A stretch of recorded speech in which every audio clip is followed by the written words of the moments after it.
pick up on that. Talk about herniation of the disc. And introduce you to a very common physiotherapy technique called exercise. This bit is just out of interest. So ligaments of the cervical spine and neck. Introduce you to the hyoid bone. And if we have time at the end, I want to start taking you to some online resources that you should be taking advantage of. Just a reminder, no class or lab on Monday. Ooh, you get a long weekend, one of many that are coming up. That means if your lab is Monday, next week you can come Tuesday, Wednesday, Thursday, or Friday lab. No problem. Just next week, okay? And here are the pages for more that we're going to be tapping into. There's not that many, as you can see, and they basically follow upon the ones we've already talked about. So, and again, sometimes at the beginning there'll be a slide like this with review written on it. You probably have it, so I don't think I've reposted it.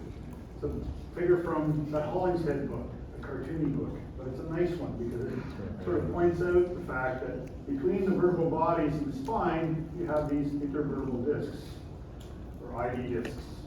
And they have a very specific design. We're going to spend more time on them. They have two parts, an outer ring of connective tissue called the annulus fibrosus, and a central core called the nucleus pulposus. I'll talk more about those in a second. And these pillows, if you wish, of connective tissue, reside in between the vertebral bodies. The only ones that don't have this is C1 and C2. They don't have an intervertebral disc. Neither does C1 as it articulates with the skull. It's a very specific joint. Okay? But there is one between the last lumbar vertebra and the sacrum. So what we'll call L5S1, there's an intervertebral disc in there. It's actually one of the ones that gets commonly hurt. As you stack the vertebrae together, you end up with the notches, the superior and inferior notches, if you wish, on either above and below the pedicle. As you link the vertebrae together, there's a hole now. You'll see in the next class, we're going to talk about how the spinal cord can send nerves out through that hole, or the intervertebral foramen. Intervertebral foramen, not the vertebral foramen. That's the canal itself. Intervertebral between two vertebrae. Okay, so there's spinal cord, and it gives off nerve branches that come out through here. And we'll talk a little bit about them. And one thing you should notice is that as the nerve comes out, it divides into two bits. One front part called the anterior ramus, one back part called the posterior ramus. And they're very different in size. The bulk of the muscles we talk about are going to be supplied by nerves that come out through the anterior ramus, primarily arms and legs, all come from there. We'll spend a little more time talking about that in the next slide. I also showed you this figure where they've actually cut away the bodies and cut right through the pedicles of the two vertebrae above, so you can sort of peek in to the anterior surface of the arch itself, so the lamina. So things to take note of, again, here's a nice diagram of this intervertebral disc with its two parts. You can see the annulus fibrosus. It looks like it's concentric rings of connective tissue. It is. It's like an onion. Whereas the center part, the nucleus pulposus, is primarily about 85% water in a newborn, a young child. It's an overaging process, becomes more stiff, as does the whole disc, and less jelly-like in the middle. We'll talk about why that is biomechanically important. But the purpose of this slide was to introduce the first three major ligaments of the vertebral column to you. On the anterior surface of the body, it's quite a broad yet thin ligament is the anterior longitudinal ligament. Anterior body, longitudinal. That's because it runs from the anterior surface of the sacrum all the way up to that anterior arch on C1, anterior tubercle. It's going to run all the way up the front. It's quite thick and broad. And obviously its design is to do what? Prevent the vertebral bodies from extending away from each other. So it's going to limit extension. And it's very strong. On the inside of the canal, but running on the, if you wish, the posterior surface of the vertebral body, so in front of the vertebral canal, but behind the body, is the posterior longitudinal ligament. The posterior is now behind the body, and if you notice in this diagram and the ones to come, it's not as thick or broad as this one. In fact, it's running right down the middle. And it's actually not that thick. It looks thicker on a cadaver, but it's not that thick at all. And as it runs in here, it actually attaches more to the posterior aspect of these IV discs, the intervertebral discs, than it does to the bodies. So it's actually connecting up with the intervertebral discs all the way down, with little tangents that go off to the body itself. You can see how this one, what's it going to want to do? It's going to want to try and prevent flexion of one disc on the neck. So if you try to flex the vertebra over, it's going to traction that. It's going to actually traction on the disc below. It's not very strong, and the fact that it's just in the center leaves either side of the disc somewhat unprotected. When we come back to that. Okay, last one is actually, because they cut away the pedicles, you can actually see the anterior surface of the lamina, the flat wings that form the part of the arch. Okay? And in between different levels of lamina is where you would find this ligament inflatum. So it's connective tissue that actually runs vertically in between the lamina of the vertebra.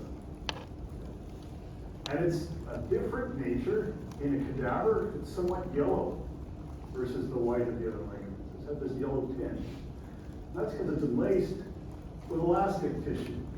Another type of connective tissue, but it has more give and more rebound than collagen does. Collagen is very stiff. It doesn't want to go very far. So most of your ligaments are collagen in nature. There's 4 types of collagen. You don't need to know that.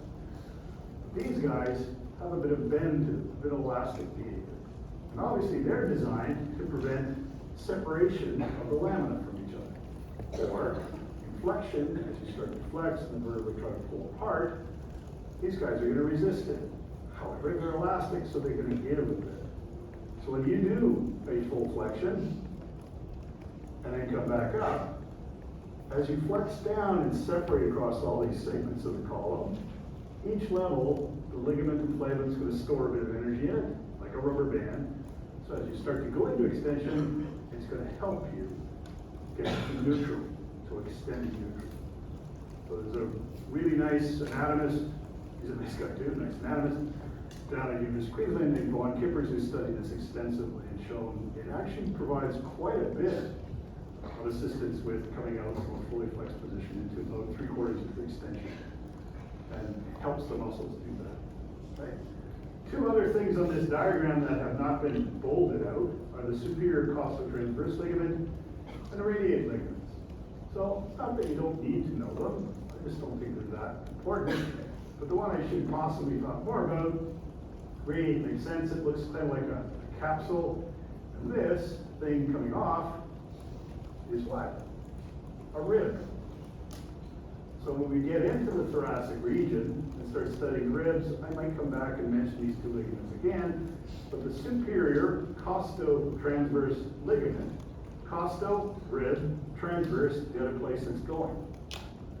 So it actually runs from the rib up to the transverse process of the vertebra above.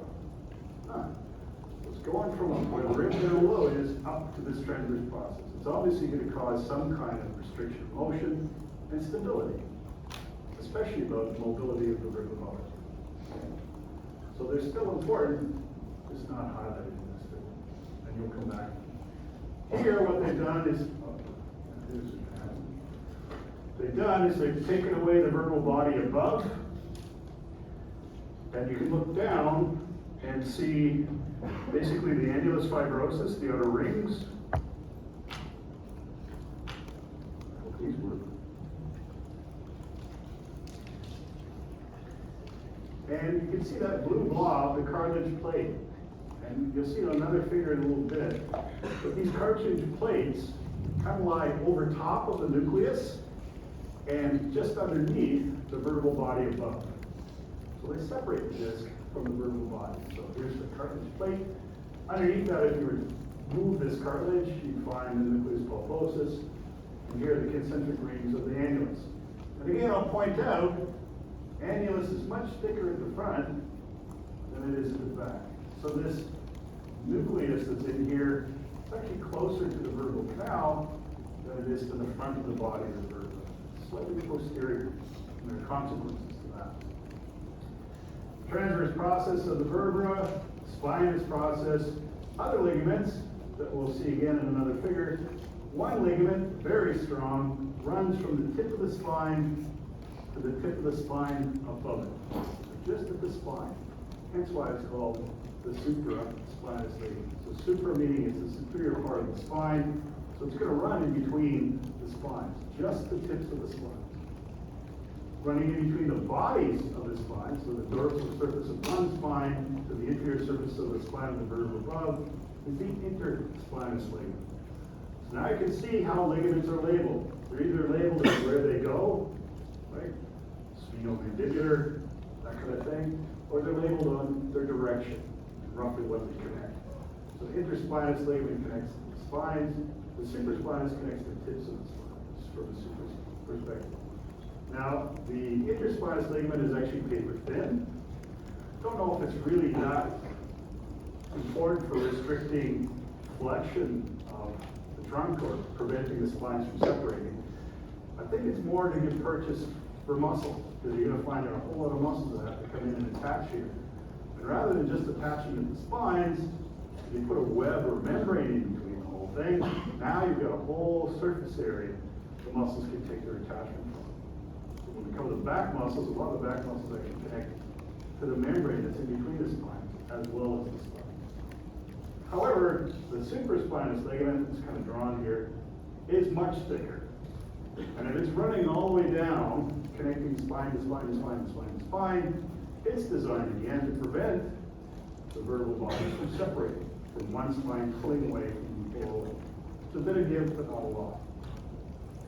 So the secret to the back is that there's not a lot of movement at each level, but together, there's a whole lot of movement as a team. And you'll see in the lab, and that's one of the main take-homes of next week's lab, is what can the cervical spine really do? How mobile is it? And what does it have trouble with? What can the thoracic spine do? And what does it have limitations to? And what does the lumbar spine do? There's a number of factors that affect your mobility in those regions, and that's a major take-home, because it involves the anatomy of the vertebra and some of the ligaments and other stuff, like ribs, that are involved in the thoracic. Terms we're going to come across later. This is called cauda equina. Basically, cauda, tail, equina, horse. What it looks like in a cadaver is it looks like a horse's tail. And what it is a continuation of the spinal cord and the nerves that come off the spinal cord. And we'll come back to that when we talk about the spinal cord. This whole thing is in a sac. So the whole spinal cord and brain is wrapped in a very thick connective tissue. In fact, there's 3 layers to it, we'll spend some time talking about, that help protect the spinal cord in the column, keep it away from the bone if you wish, and help protect the brain, they're called meninges. I'll come back to that. And then we have the ligamentum flavum. So this would be the ligament, the yellowish ligament that runs between lamina and lamina. So this would be projecting out of the screen to the inferior surface of the lamina above. I think that's it. Oh yeah. There are veins in here as well. And again, you will never be asked about the veins. In the spinal cord, there's some wonderful images. I don't worry at some, but there's some great stuff where you can just see how densely vascular the coating around the spinal cord has to be. So here, another sort of posterior lateral view, what they've done is they've removed, by cutting through the pedicle, now they've removed the arches and left the bodies in total, so you can see them. So you can first see where they cut the pedicle and remove the vertebra above. Now you can see where that posterior longitudinal ligament runs. So it runs right down the midline, and it's not that thick. It has these little ties that come off it every now and then and help bind it down, primarily to the intervertebral disc, as weak attachments to the bodies. So it's kind of linking the intervertebral disc from one level to the next. And it's not that powerful. You have the capsule, so this is the capsule around those zygapophyseal or facet joints. So the inferior facet 1 and the superior 1, they lock together, and they are covered with connective tissue to form a joint. Here is your supraspinous ligament, that would be the outside running from spine tip to spine tip, and then running in between the spines, so the dorsal surface of one, the inferior surface of the other, is your interspinous ligament. We've already talked about both of those. tying the transverse processes together is an intertransverse ligament, literally a ligament that binds the two transverse processes together. Interesting. So if they're tying one level to the next, what's it going to want to prevent? Well, it's going to want to restrict lateral flexion, pulling the transverse process apart, and to some extent, rotation, right? So you want to restrict how much one transverse process rotates away from the one below it. So they provide a bit of strength, unfortunately, not that strong. And then we have the invertible disc. Lastly, again, if you look at the nature of the spine and the angle of how far it comes down, posteriorly and inferiorly, we give away thoracic. There's only thoracic spines that go like that. And if you actually found the tip of this one, let's say it's T6, and then moved ahead, you'd actually be over top of the body of T7. So the spines are at the same level of the body below it. So in the lab, when you're palpating, you're going down counting the spines. When you hit what you think is T7, you can drill the nail through it, you hit the body of T8. And we also know this is a thoracic region because there's the rib. So the ribs, we spent a bit of time talking about this when we talked about thorax, how the ribs come in and they abut against the transverse process of the vertebra before they then attach to the bodies, an intervertebral disc. And it depends on what rib you're talking about, how detailed this attachment is. But again, remember there's that superior ligament, it would run from the rib up to the transverse process above. Now there's a lateral costotransverse ligament, helping to bind the rib to the transverse process of the very vertebrae we're talking about. So lots of ligaments to remember, but they're all named appropriately. So make a list, figure out where they run, because they're going to be important. Obviously, these ones don't exist in the cervical region, and they don't exist in the lumbar region because there's no rib. You don't have to worry about it. So there's only going to be 12 levels here. Okay, okay, so those figures came from Moore 5. These are exactly the same images from your book, Moore 6. If you notice, they're a little better drawn, and I've actually highlighted the same stuff. I think the only difference was, in this image, he actually labeled the transverse process. In the previous one, for whatever reason, they just didn't tell you what it was. Yes? In the image with the cartilage plate, you were explaining before how that would be cut off to reveal the nucleus pelvis. Could you expand on that a little bit? I'll show you a figure. It'll be so much easier when you get to the next figure. You'll go, oh, I know what he means. In this one, you can see where the plate would be relative to the annulus. Excuse me, eating ice. You could pull the plate off, and right underneath that would be the nucleus. So it's sort of like the icing on the cake before you get the body of the thing above it. Some people refer to it as a part of the body above it, which you can. On a cadaver, you can actually pull the body away from that physio plate. It takes a bit of work, but the plate can stay there. So it's, I don't know if it belongs to the body above or it's a part of the invertible disc. Say it's not a part of the disc, they refer to it as almost a growth plate for the bodies. They are on either side. And you'll see the image. Listen. So here is what they've done, kind of like this diagram. You see, take a cross section, pulled it forward and flipped it on its side so you can actually see now the intervertebral disc. And there would be the cartilage plate, okay, and what's called the epiphyseal rim, the bone below it. And then there on either side is the annulus and the nucleus. So it's kind of sandwiched in. Okay. And again, if you notice, the nucleus is sort of more posterior, so here's where the longitudinal, posterior longitudinal would be, and on the front would be the anterior longitudinal. So that's the section they pulled out to show you that. If you look at the top figure, this is sort of an isolated intervertebral disc with the annulus and layers, and the nucleus in the middle. And if you look at the lines of the collagen, it's on one layer, it'll be like that. On the next layer of the onion, they run like this. Okay? So they have collagen running at angles, 90-degree angles to each other as you go through these different layers. Why? Well, if this is your structure, and there's no weight bearing going on between the bodies, the disc, that would be how the forces would be distributed. What happens if you compress this? Collagen force lines go like that. Now, the way this is designed, as you compress the disc, it becomes very resistant. When you hold apart in any direction, right, outwards, it gets stronger with loading. As you unload it, the excess, the cross pattern goes up, and now it's not as resistant to lateral, what we call strain. There's a question. Yeah, how much relation that means it's actually it's a cell or Because it looks like it. So why is it called a nucleus? It's actually just a mash of cells and primarily fluid in the middle of it. So they call it. Again, it's sometimes we read into neuroanatomy, the nucleus accumbens. It's just a gathering of cells, not actually a cell, but a whole bunch. So it's a terminology of grouping of cells or grouping of something. Somebody decided it looked like a cell like this.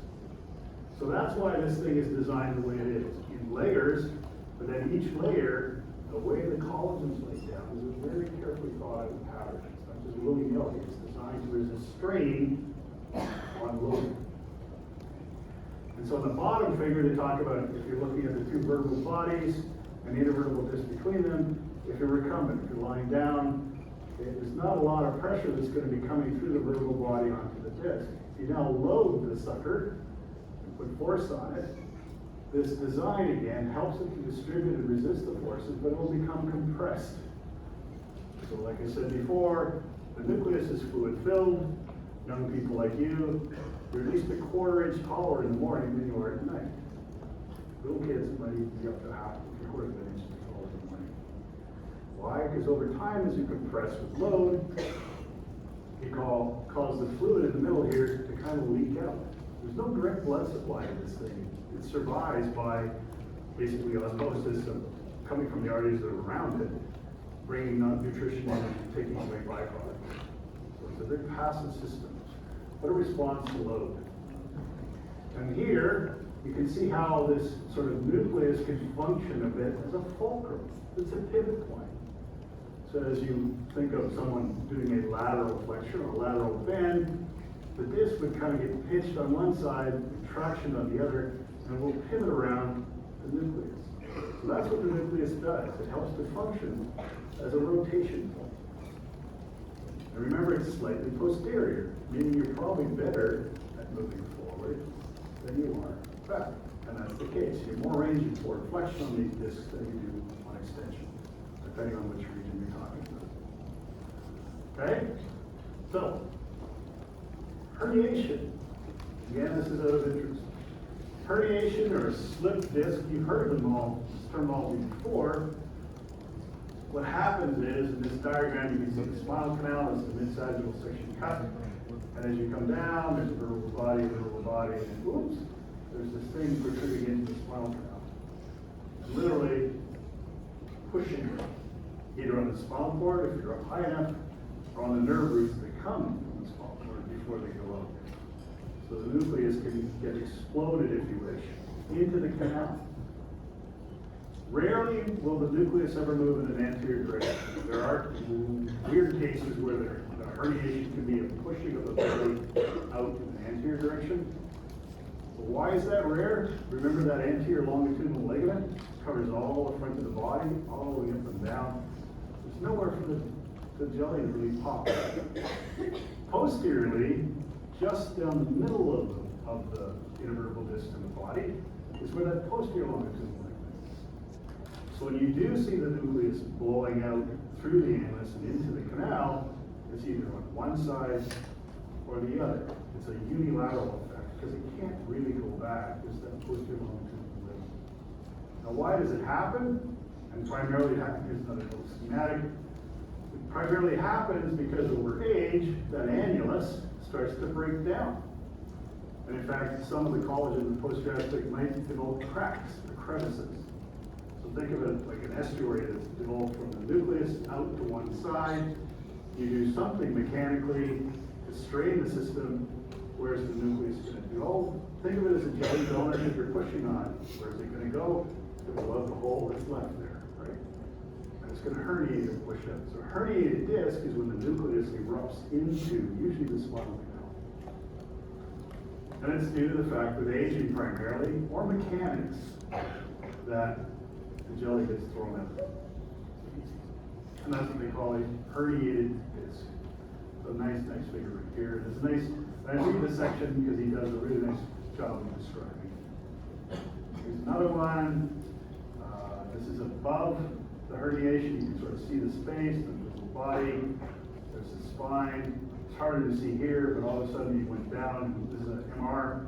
So the next layer down, you're actually at the level of the L5S1 disc. And there's a big blob here as it comes back. And between L5 and S1, so when lumbar becomes synchron, that last disc, highly volatile, heavily loaded, easy to herniate. And the one above. So between L4 and L5 is another disc. These are the two that are commonly herniated if you have a bad back, if you wish. So mechanically, if you think about it, when would that happen? Okay, you got a vertebral body here, and one above it, you got your jelly donut. The jelly is close to the posterior aspect. What do you need to do to herniate it this way? You rotate and you bend. You rotate and you bend. Where's the jelly going to go? Boom. So, mother-in-law, then you can get a rake in the back. Flat out for a while, trying to reduce it, and trying to get the jelly either back in, or you have to surgically remove the jelly, fuse the spine. We hope you don't get to that point. Now it depends. This is a really good figure from Dave McGee's book. This is the second edition. It's dated, so am I. And it's probably the best orthopedic physical assessment book out there. It's a physio, a sport physio. Dave was a longtime faculty member at University of Alberta. Fantastic. I think he's now up to like 6th or 7th edition. So a really excellent book. I send it for Christmas time if you want. Every sport injury, every want to learn of it. But in this situation, it depends on where the herniation is. That little nodule there is where the nucleus is trying to pop out from the annulus. And if it's outside of the nerve, then if you were to lean towards the side of the herniation, that's when you would get pain radiating down in the direction of the nerve roots, you're impinging. If it's outside the nerve root, moving towards the side of the injury, causes pain on that side. Whereas if you have someone just lean the other way, lean away from it, not too much, the nucleus might want to pop out more, which is a good thing, but it would be pain-free. So people will come into your clinic walking like this. Why? Because it's pain-free. That's why they're using the hernia must be up the other side. So it's the same thing here. If you lean away and get pain, that's the problem. If you lean towards the side, now the herniation is medial to the nerve root. This actually makes you feel better. So you have to figure out, by moving them around, which way you move, where you get pain, will help you detect how lateral the herniation is and how bad it is. Because the other thing that happens is, it's called peripheralization and centralization. When the jelly comes out and hits the nerve, it's irritating all those sensory axons that come from where? The leg. So it's not a bad herniation. Maybe you have pain in your back and in your butt. Preferred thing. If the nucleus really starts to come out, you may have pain in your back, your butt, right down to your knee. It's a horrible herniation. It's a bad peripheral symptom. You have pain all the way down into your leg, right into your big toe. That's the presentation of the peripheral pain. Now, what happens is, as you reduce the herniation, you get the jelly to tuck itself back in, you get centralization. Pain will start to resolve. Literally, no, it's not my leg anymore, it's just my knee. Oh no, it's out of my leg fully, it's just my ass. That's good. Anatomical term. If you resolve it completely, it might be just central pain. But it's usually lateralized. It's the side that the pain is on, you always see people. Yes? Why do they ask you to cough, check if you have a hernia? Hernia? Oh no, that's a hernia. That's an opening in the connective tissue. So it's these ones. Coughing with a back herniation is painful. but that's usually because you splint to cough and compress. Coughing, if you have a hernia, is basically an opening in the connective tissue, usually it's a groin. And when you think there are these weaknesses in the connective tissue that surround the organs, and if there's a hole, sometimes things can pop out through that hole. That's you do this, or even worse, you pick something up, and now some intestine fluid has passed through this little hole, and it's compressed. That's a strangulated hernia. That's surgical. Someone will go in and try and fix that hole to prevent those problems. Those are herniations, but they're usually abdominal herniations. Different scenario. Yep. So when there's a disc herniation of the jelly popped out, it does like extend the back, like push it in. Interesting idea, don't you think?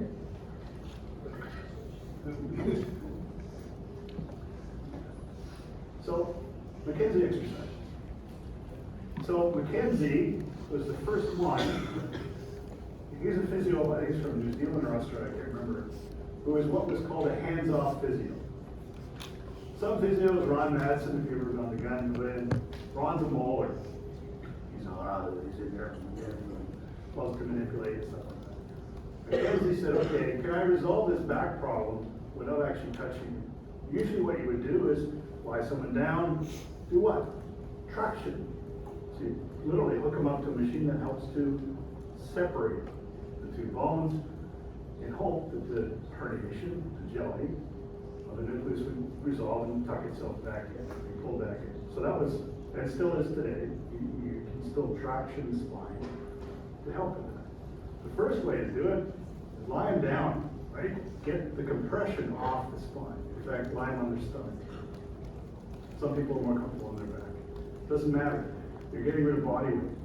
And you know what happens with that? The disc is now allowed to go back to where it was, and you hope this nucleus will go back to where it belongs. What we can also do are what's called floppy push-ups. You can either do them stagnantly, so you get down here, you see how, okay, where do you feel the pain? Okay, it's just down the back of my knee. And what you do is you have them do a very gentle rise up on the elbows and then hold it. And then let their back sag. What are you doing? Extension. You're doing a very slow, controlled, relaxed extension. That's the static one. And in an unloaded position, you're hoping now that the nucleus will mind its own business and go back home. Or you can do it repeatedly. They're called dynamic extensions. So you do very gentle mini push-ups to get the subject to focus, the patient, to focus on that spot in their back to tuck the thing back. Okay. You can do this in standing. And in fact, you'll probably see me do this periodically. All I'm trying to do is realign things, but I don't have any back problems. So it can be done. Yep. Does pushing on the spot, for example, with thumb, help you as well? If it's unloaded, that's one of the therapeutic things we call Maitland's. Maitland was the guy who came up with very focalized.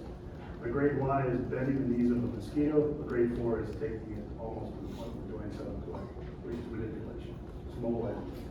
So you can do those, and you can play with facet joints at the same time. But this isn't about me teaching rehab. You don't want me treating your back, but this would be one way to do it, and it works like a goal. It works. Yeah, I gotta take one more question. That's it. So if you're doing these movements so that we can herniate this, that prevent it, like you did as the age goes on, should they start doing movements like this to prevent Yes. this? Yeah. Very controlled extensions is not a bad thing. You get a guy, older guy, they'll have trouble lying on their stomach. Why? Because their hips get tight, not because of that. So they're going to be very uncomfortable lying like this. But if you work on hip range and then you get their stomach, then this will never hurt your back. It'll actually be somewhat preventative.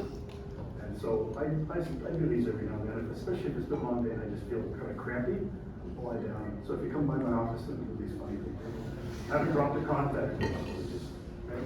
So these are Mackenzie exercises. Okay, enough interest in that. Let's get back to ligaments.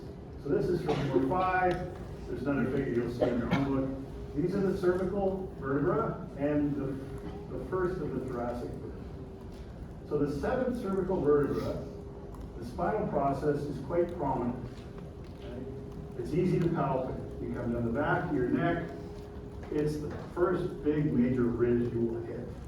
That is C7, it's called vertebrae prominence. So you'll find this in the lab. So it's the last, so you can find C7 quite easily. And that's where this supraspinous ligament, remember, it's running all the way up. What's interesting is, there's a deviation.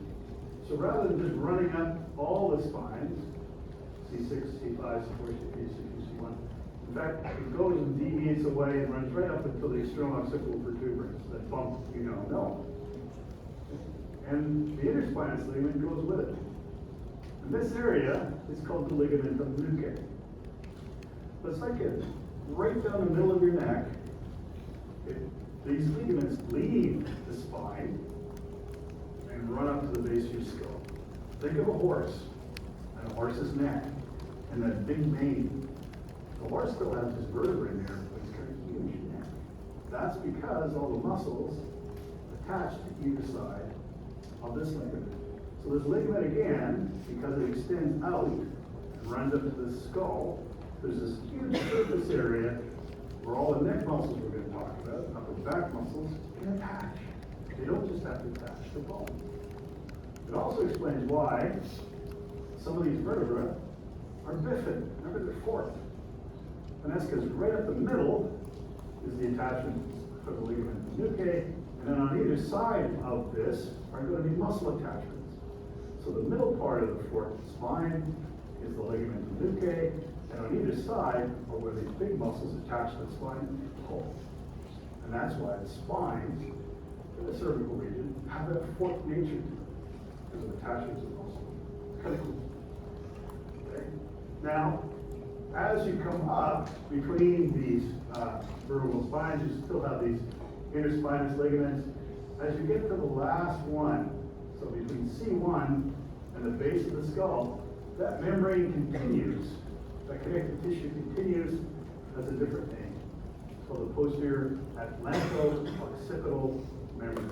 Same stuff, different name.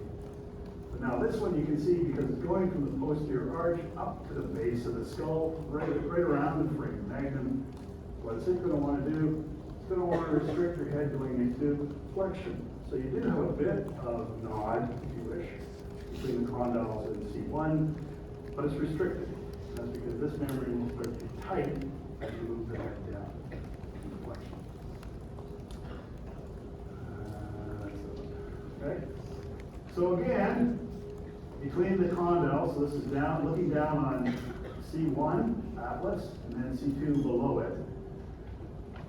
Remember that C1 is the one that articulates with the skull through the occipital condyles at the bottom. So the occipital condyles rest on the superior articular facet of atlas or C1. And there is no body for C1 because the dens or odontoid process is actually attached to C2. So this creates this atlantoaxial joint. Okay? It creates a joint. It's a central part of this atlantoaxial joint, the median component, where they have the pivot joint occurring between the dens and C1. And then you have two lateral parts, or lateral masses, on either side, and those will be interaction between the inferior facet of C1 and the superior facet of C2. And so they're underneath. And those are the lateral joints. So the C1, C2 has three joints, two lateral ones, one central. But because the facets are really flat, the inferior ones of C1, superior ones of C2, they're really, really flat, and they're big. Right? And then you get the pivot in the middle. It's dead simple for C1 to rotate on C2. So no, C1 goes with the skull. Again, you can palpate the transverse process C1 if you find your ear, find your mastoid process, move your jaw, it's not the jaw. That hard thing right there, those are the transverse process left and right of C1. And if you rotate your head, you oh, shoot, oh shoot, Tim. Oh shoot, Tim. They go with the skull. Okay. About 30 degrees, left and right. Easily rotating. It's all occurring there. So no, Tim, I don't get it. Yes, Tim, I get it. Is now the condyles in the skull going up and down on C1, on this facet. This joint is here because of the anterior tubercle, the space, but then a big ligament that runs right across the back of it. So it runs from one side, medial side, to the other medial side, all these lateral masses, and it's the transverse ligament of the atlas. So ligament at the back, arch at the front, and it's a synovial joint, pivot in the middle, so there's a cavity in front and back. And this is where you start to get, C2, some of you will start to see evidence of this spinous process being bifid in nature. That's because the nucleus is right in the middle, and muscles will attach to the spine of C2. You're going to learn all about it. Okay. So this slide is mayhem. There's a lot there, and you have to know it. Okay. What they've done is this is the skull on the top part, and they cut right through. Boom. Okay. They cut through right down the middle of your nose, right down the middle of your spine, and taken one half away. In fact, they've taken the left side. Okay, so there's the skull, and this is both of these ends would be the occipital bone, and the whole is the foramen magnum. That's why you have to know what a foramen magnum is. So what you've done is you cut right through. The front part's going to be the anterior aspect of the occipital bone, in front of the hole. And the back part's going to be the posterior aspect. And then you have the vertebra. And what they've done is they've cut right through your abdomen, the dens. So this is the dens, the top part, and this is the body, but it all belongs to C2. That means this little notch of bone at the front is going to be the anterior tubercle of the anterior arch of C1. And on the back, it's going to be the posterior arch of C1. And then we go to C2. Okay? Now let's put the stuff in play. On the front of these bodies, running all the way up, remember, is the anterior longitudinal ligament. Runs all the way up on the front of the arch, and lo and behold, it changes its name to the anterior atlantal occipital membrane. So as it extends from the arch up to attach to the front inferior surface of the occipital bone, so it seals that all off. Same thing, a little thicker, different name. Okay. On the inside, again, running up on the posterior aspect, over the intervertebral discs, and across the bodies, now we have the posterior longitudinal ligament. And as it goes behind this conglomerate here, it changes its name. It becomes a pectoral membrane. I'll show you another picture of that in a second. Great. These blue areas are the cavities, anterior and posterior, of the synovial joint. And then there's a green line right here. That's the transverse ligament cut in half. So you're actually seeing the ligament that would run in parallel to the screen as it would go to attach the medial aspect of C1. You're going to see another picture of that in a second. So there's your pivot joint in profile. And there's a few other things we can add. There's one ligament that runs right from the dens, the very tip of it, right up to the base of the occipital bones, the edge of the foramen magnum. This is called an apical ligament. So it runs dead center. So the dens, although it can pivot, is a ligament that runs right up and attaches to the skull. That's fine, because when you rotate the head, right, although the skull will rotate, this apical ligament has a bit of give. Not a lot. Bruce Lee, right? What happens? A lot of these things are going to get destroyed. So you don't want to have so much manipulation of movement at the C1, C2, or C1 skull location, because these ligaments are designed to prevent that. And so what happens, again, if you were to hang someone correctly, or an automobile, we're going to come back to home, I'm sure. Or there's an automobile accident where you get a very translation force, strong translation force. Or, what was the movie, Clint Eastwood? There was $1 million baby or something, the boxer. Get the bump right there.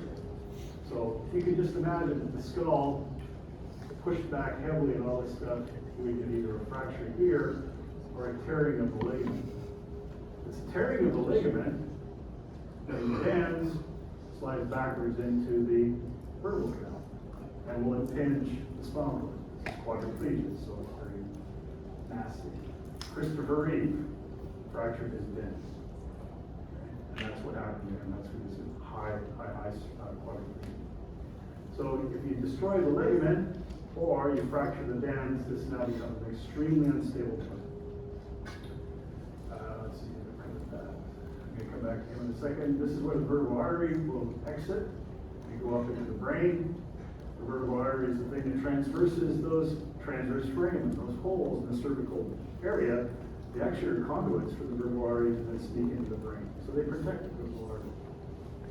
But posteriorly, again, you have these interspinous ligaments. We have the ligament inflavum up until you get to C2, C1, and up. And as they continue on, they change their name. It's the same structure in the same location. It's just going from either C2, C1 to the base of the skull. So this one is the posterior atlantoaxial membrane, atlas and axis. A little higher up, atlanto-occipital membrane, same structure. Okay? So there's a lot of stuff in here, but if you work your way through everything, and actually the image you have in Moore, I'll show you in a second, is way better. And so they took some advice from a previous class like you. Perhaps it was the previous class like you, or the class before that I taught, and I changed the figure to incorporate something. So I'll come back to that in a second. Last view, now this is a posterior view, same stuff. What they've done is they cut through, right, to remove the spine, so you can actually see inside. They remove the spinal cord. Here's the rim, or brim, if you wish, of the frame magnet. And first thing you notice is that, sure, there's a transverse ligament that runs left and right, that creates the pivot joint. But this used to be called the cruciform ligament. It's now called cruciate ligament. Because not only is the ligament the transverse ligament, but there's also superior and inferior longitudinal components to this. And it forms a cross. So right over top of the dens, where it goes up and pivots on the anterior surface of the arch, there's basically a cross of ligaments, not just preventing and allowing pivoting, but there's a whole other branding, if you wish, of these two parts that come together. So when I learned it, I just learned that there's one big cruciform ligament. Cruciate is now what it's called. So these bands basically help to stabilize and prevent the dents from doing what? Moving back into the vertebral. If you think of the next layer, that's where you have your pectoral membrane, right? So this is a membrane, it's a continuation of the posterior longitudinal ligament. So it comes up, kind of broadens, it carries right on, starts onto the brim of the frame of the magnet. We have the capsules for the different joints, and the different joints themselves, including some terminology you should already know. It's very, very well designed. The last thing of interest, we have deep to this, you can't see it, would have been that apical ligament, but there are also two to either side, coming from the dens, up and attaching to the brim of the frame of the magnet. These are alar ligaments. So they just also help to anchor the dens to the skull. But if you notice their angle, what are they going to do?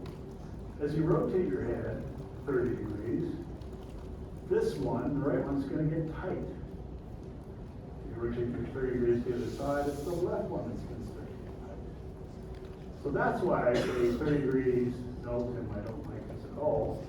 That's somewhat going to be restricted by these ligaments. So again, if you get really pushed the wrong way, rugby is common, right? You might tear one. It's not going to make the joint terribly unstable, but what you'll notice is you can easily go 50 degrees one way and 30 the other. And as soon as you change that, all of a sudden C1 and the skull change this relationship. Three guys playing for the West. Oh, that's good. Three guys playing a Western 1 year, all had the same problem. You know when it's coconutting or whatever you tackle, and another guy's tackling the other side and they come together behind and hit, boom. So two guys, same thing, except one guy did this, the other guy did this, and they tore opposite sides. It's not that bad, but it could have been way worse. Yep. Why is it that when we move past C1 it becomes membrane? Is there a reason for the rename?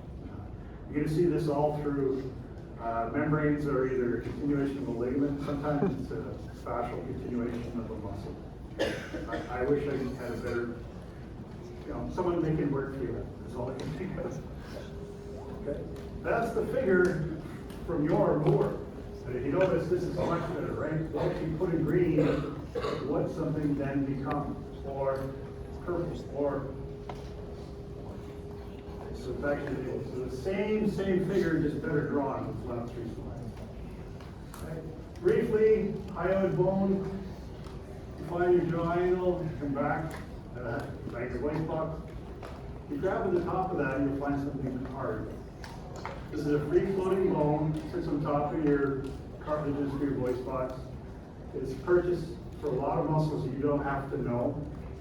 Some of them are involved in vocalization, some of them are involved in depressing the jaw. We just don't have time to talk about them. But that's what the hyoid looks like. It's got a greater horn, a tiny little lesser horn that has things to attach to it. In younger people, it has a bit of hyaline cartilage, fiber cartilage that allows a bit of flexibility. But again, if you hang someone or strangle them, this is where the fracture occurs. I'm sure you know that it's so. If you look for fractured hyoid, you know your little mystery books. Right? So remember, nothing on Monday. I will see you Wednesday.